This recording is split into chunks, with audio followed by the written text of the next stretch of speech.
ಇದು ಸಿದ್ದರಾಮಯ್ಯನವರ ಸಮಾವೇಶ. ಈಗಾಗಲೇ ನಾನು ಪತ್ರಿಕೆಯಲ್ಲಿ ಹೋದೆ, ಯಾರ ಕಾಂಗ್ರೆಸ್ ಅವರೆಲ್ಲ ಕಂಪ್ಲೇಂಟ್ ಕೊಟ್ಟಿದ್ದಾರಂತೆ ಖರ್ಗೆ ಅವ್ರಿಗೆ. ಇವರು ಇಂಡಿವಿಜುವಲ್ಗೋಸ್ಕರ ಪಾರ್ಟಿನೆಲ್ಲ ಬೆಳೆಸ್ಕೊತಾ ಇದ್ದಾರೆ, ಸುಮ್ಮನೆ ಹೆಸರಿಗಷ್ಟೇ ಹೈಯಿಂದ ಅಂತ.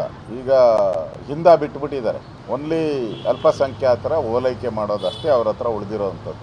ಹಾಸನದಲ್ಲಿ ಏನು ಮಾಡ್ತಾ ಇದ್ದಾರೆ ಅವರು, ಈ ಮೂಡಾ ಕೇಸ್ ಇದೆಯಲ್ಲ, ಇದ್ರ ವಿರುದ್ಧ ಅವ್ರ ಬಲ ಪ್ರದರ್ಶನ ಅಷ್ಟೇ. ನಾನು ಮುಟ್ಲಿ ನೋಡ್ಲಿ, ದಂಗೆ ಹೇಳಿ, ಈ ಥರದ್ದೆಲ್ಲ ಹೇಳಿಕೆ ಕೊಡ್ತಾವ್ರಲ್ಲ, ಅದರದ್ದು ಇದೊಂದು ಮತ್ತೆ ಇನ್ನೊಂದು ಭಾಗ ಅಷ್ಟೇ. ಇದರಲ್ಲಿ ಬೇರೆ ಏನೂ ಇಲ್ಲ. ಅವ್ರಿಗೆ ಮೂಡಾ ಕೇಸು ಅವ್ರ ಮೇಲೆ ಬರಲಿಲ್ಲ ಅಂದರೆ ಈ ಯಾವುದೇ ಸಮಾವೇಶಗಳು ಇರ್ತಾ ಇಲ್ಲ, ಏನೂ ಇರ್ತಾ ಇಲ್ಲ. ಬಂದಿರೋಸ್ಕೋಸ್ಕರ ಬಚಾವ್ ಆಗೋಕ್ಕೆ ಶಕ್ತಿ ಪ್ರದರ್ಶನ ಮಾಡ್ತಾ ಇದ್ದಾರೆ. ಇದರಲ್ಲಿ ಏನು ರಾಜ್ಯದ ಅಭಿವೃದ್ಧಿ ವಿಚಾರವಾಗಿ ಏನೂ ಇಲ್ಲ. ಇಡೀ ರಾಜ್ಯದಲ್ಲಿ ಒಂದೇ ಒಂದು ಅಭಿವೃದ್ಧಿ ಕಾರ್ಯ ನಡೀತಾ ಇಲ್ಲ. ಸರ್ಕಾರ ಪಾಪರ ಆಗ್ಬಿಟ್ಟಿದೆ. ಸಾರಿಗೆ ಇಲಾಖೆಗೆ ಸಂಬಳ ಕೊಡೋಕ್ಕೂ ದುಡ್ಡಿಲ್ಲ. ವಿಶ್ವ ಒಕ್ಕಲಿಗರ ಮಠದ ಸ್ವಾಮೀಜಿ ಅವ್ರ ಮೇಲೆ FIR ಆಗಿದೆ.